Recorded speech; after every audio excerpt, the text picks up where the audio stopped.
Assalamu alaikum students, I hope you are all fine. Welcome to Refulgent Public School online lecture. Student, today we are going to discuss about our chapter number 1 class 10th physics, which is the simple harmonic motion and waves.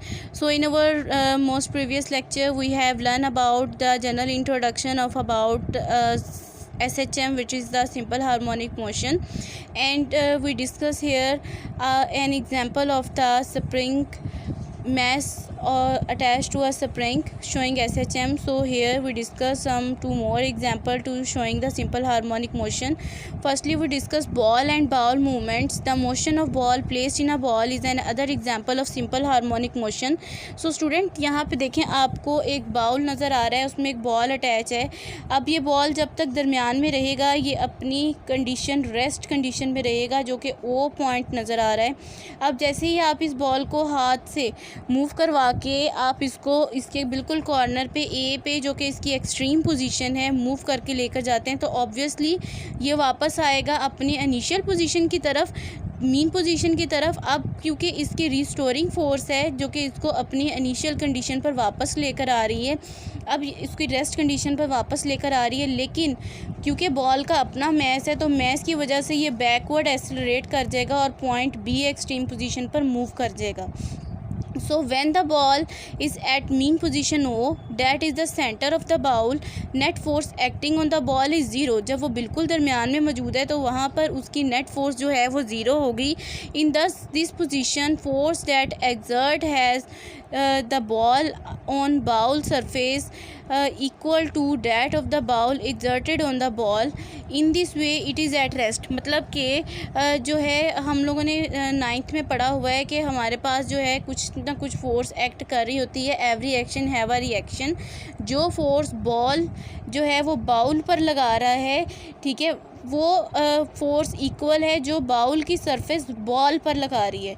तो इस form में जो है वो object rest पे है. Now if we bring the ball to position A and then release the ball will move backward to mean position O. Here the speed is maximum. जब ये अपने A पोजीशन से वापस इनिशियल पे जाएगा तो इसकी स्पीड मैक्सिमम होगी. But when it moves backward due to restoring force toward extreme position B, here the speed is minimum. लेकिन जैसे ही ये बैकवर्ड अपने मैस की वजह से पीछे की तरफ B पोजीशन पर मूव कर जाएगा, यहाँ पर इसकी स्पीड क्या हो जाएगी, वो पहले इसकी निस्बत कम हो जाएगी.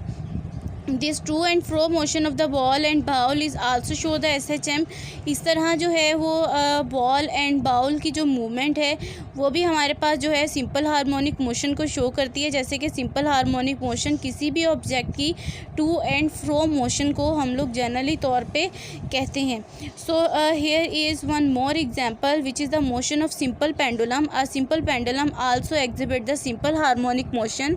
It consist of a small bob of mass M. यहाँ पे देखें एक डोरी होती है जिसके साथ एक स्ट्रिंग होती है जिसके साथ मैस को अटैच किया जाता है from a light string of the length and L fix at its upper and, जिसको अपर से किसी साइड से बांध दिया जाता है.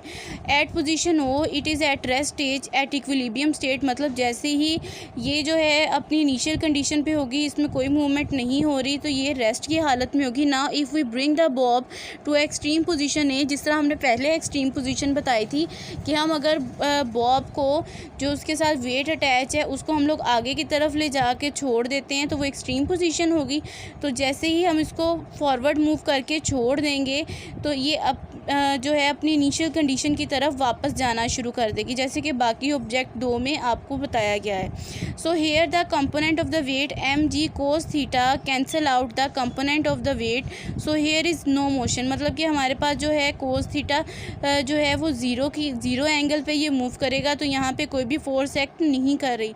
सो the component of the weight M G sine theta is directed toward the mean position and act the restoring force.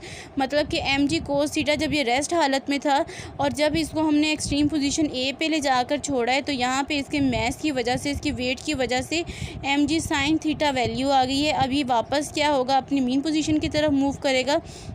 Due to this, bob moves toward the mean position O. At the mean position O, the bob gets the maximum velocity due to inertia. It does not stop at O, rather it continue to move at extreme position B at the velocity B decreases here due to restoring force and will be zero at reaches the point B। मतलब कि यहाँ पे velocity decrease हो जाएगी और जो B पर जाके velocity बिल्कुल ज़ीरो हो जाएगी क्योंकि उसकी स्पीड कम हो जाएगी। The restoring force mg sin theta still act toward the mean position O due to it start moving toward the mean position हो। ठीक है, जैसे स्टूडेंट्स आपको पहले भी समझाया गया है कि हमारे पास जो है ऑब्जेक्ट जो है वो जब रेस्ट कंडीशन में था तो M G cos theta value थी। अब जैसे ही उसको हमने ए पे ले जाकर छोड़ा है एक्सट्रीम पोजीशन पे तो M G sine theta value आ जाएगी और वो उसको मीन पोजीशन ज़ीरो की तरफ मूव करेगी। अब यहाँ पे क्या होगा, here the object move from A to O, speed of the bob increases while when it move from extreme position B to O here the speed decreases। Obviously जब हमारे पास एक्सट्रीम पोजीशन A से वो restoring force की वजह से O mean position की तरफ move कर जाएगा तो उसकी स्पीड बहुत स्पीडली होगी, लेकिन जैसे ही वो वापस अपने मीन पोजीशन से पीछे की तरफ मूव कर जाएगा अपने मैस की वजह से तो उसकी स्पीड कम हो जाएगी। तो इस दरमियान में जो उसका टाइम पीरियड होगा उसको हम लोग T = 2πL/g कहते हैं, जो कि उसके लेंथ पर और उसके मैस पर, उसकी ग्रेविटी पर डिपेंड कर रहा है। अब देखिए सिंपल हार्मोनिक मोशन को अब हमने तीन चीज़ें डिस्कस की थी, तीनों के अकॉर्डिंग हम सिंपल हार्मोनिक मोशन को क्या डिफाइन करते हैं। Simple harmonic motion occurs when the rest force net force is directly proportional to displacement from the mean position and is always directed toward the mean position. Simple harmonic motion तब occur होती है जब हमारे पास जो overall force act कर रहे थे, जो उसको आगे की तरफ मूव करने में, उसकी एक्सट्रीम पोजीशन की तरफ मूव करने में हम लगा रहे थे, वो डायरेक्टली प्रोपोर्शन हो उसके डिस्प्लेसमेंट के। ठीक है, मतलब चेंज इन पोजीशन के, ऑब्वियसली चेंज इन पोजीशन ही लेकर आ रहे थे ना हम लोग, तो वो क्या होगा, डायरेक्टली प्रोपोर्शन होगा। जितना आप उसे आगे की तरफ मूव करें उतना ही वो पीछे की तरफ मूव कर जाएगा। तो क्या होगा, from the mean position and is always directed toward the mean position. इसको सिंपली वर्ड में हम ये कह सकते हैं कि सिंपल हार्मोनिक मोशन ऐसी मोशन होती है जब इसके ऊपर फोर्स लगाई जाए तो उसका जो चेंज इन डिस्प्लेसमेंट अकर हो वो डायरेक्टली प्रोपोर्शन हो उसके उस फोर्स के जो हम उसके ऊपर लगा रहे हैं। मतलब आप जितनी फोर्स से उसको आगे की तरफ मूव कर रहे हैं वो उतनी फोर्स से अपने मीन पोजीशन के पीछे की तरफ मूव करेगा। तो इस फोर्स में इस रिज़ल्ट में हमारे पास एक टू एंड फ्रो मोशन होगी जिसकी डायरेक्शन हमेशा मीन पोजीशन की तरफ ही होगी, अपने मीन पोजीशन की तरफ ही वो आना चाहेगा। इसको सिंपल हार्मोनिक मोशन कहते हैं। Important features of simple harmonic motion क्या है, a body executing simple harmonic motion always vibrate about a fix position. ठीक है, अपनी एक फिक्स पोजीशन की तरफ ही वो मूव कर रहा है, ए और बी एक्सट्रीम पोजीशंस में ही वो मूव कर रहा है। It acceleration is always directed toward the mean position. Obviously वो हमेशा अपनी मीन पोजीशन की तरफ ही मूव करेगा। The magnitude of acceleration is always directly proportional to it displacement from the mean position. जितनी फोर्स आप उसकी चेंज इन स्पीड में, उसकी पोजीशन चेंज करने में लगा रहे हैं वो हमेशा उसी के बराबर होगी जो उसके डिस्प्लेसमेंट में, जो उसकी पोजीशन चेंज हुई है उसके इक्वल होगी। ठीक है, और ये मीन पोजीशन की तरफ मूव करेगा। Acceleration is zero at mean position and maximum at extreme position. Obviously acceleration कहते हैं हम लोग किसी भी ऑब्जेक्ट की चेंज इन वेलोसिटी को, तो उसकी वेलोसिटी चेंज जो है वो मीन पोजीशन पे कोई चेंज नहीं हो रहा तो वेलोसिटी वहाँ पे ज़ीरो होगी, और एक्सट्रीम पोजीशन पे क्योंकि चेंज अकर हो रहा है तो वहाँ पे वेलोसिटी जो है, चेंज इन वेलोसिटी क्या होगी, हायर होगी।